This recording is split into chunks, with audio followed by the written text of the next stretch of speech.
Good afternoon to all. It's really a pleasure for me to be here this afternoon. I take this opportunity to bring greetings from our PAHO WHO representative, Dr. Yigdades Gebre, and our PAHO WHO director, Dr. Clarissa Etienne.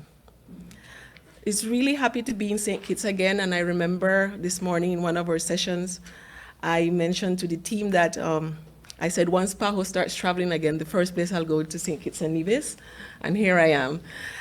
This is part of our continuous support that PAHO has been providing to the countries in response to the COVID-19 pandemic.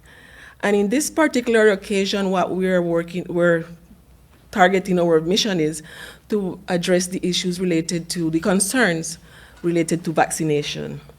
So our mission is to have some sessions with the nurses and the medical staff, sessions with the pediatricians and the people that work on the pediatrics ward.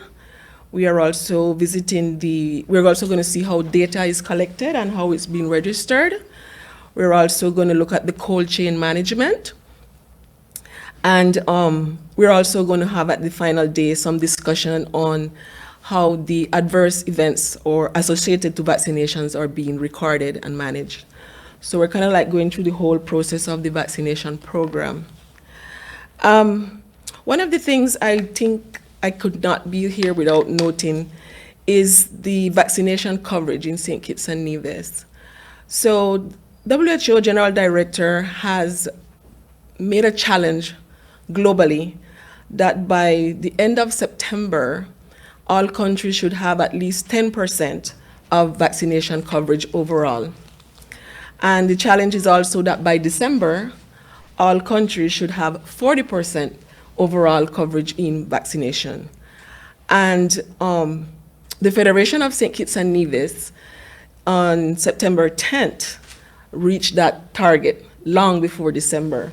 So I think this is something that is really recognizable to St. Kitts and Nevis, and that adds the last objective of our mission, to learn the strategies that St. Kitts and Nevis have been applying to see how this could support to other countries, because we know there are other countries in the Eastern Caribbean that are just coming to 10, 11%.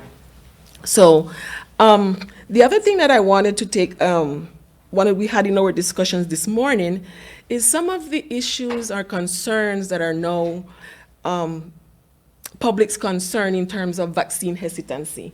Because having reached 40% of vaccination, which is high, moving from there is going to be challenging to get above the 40%. So we need to discuss, and we would present the technical evidence to the staff so they could know to address the public's concerns on some of the main issues that drives vaccine hesitancy, like we know the famous question, particularly for Pfizer vaccine, why was it developed so fast? The other question as to what are the adverse or what are the main side effects? And other issues that we know come specifically on Pfizer related to DNA, etc. So this morning precisely we were able to have a very productive discussion with the nurses, presenting the technical evidence to support them in addressing these concerns with the public. So that's pretty much in a quick snapshot what we are going to do these 4 days. I must say that at the ending day, we're going to do an actual debriefing with the PS, and we would highlight some of our main findings and recommendations. So I'm here for any other question and answer, and thank you.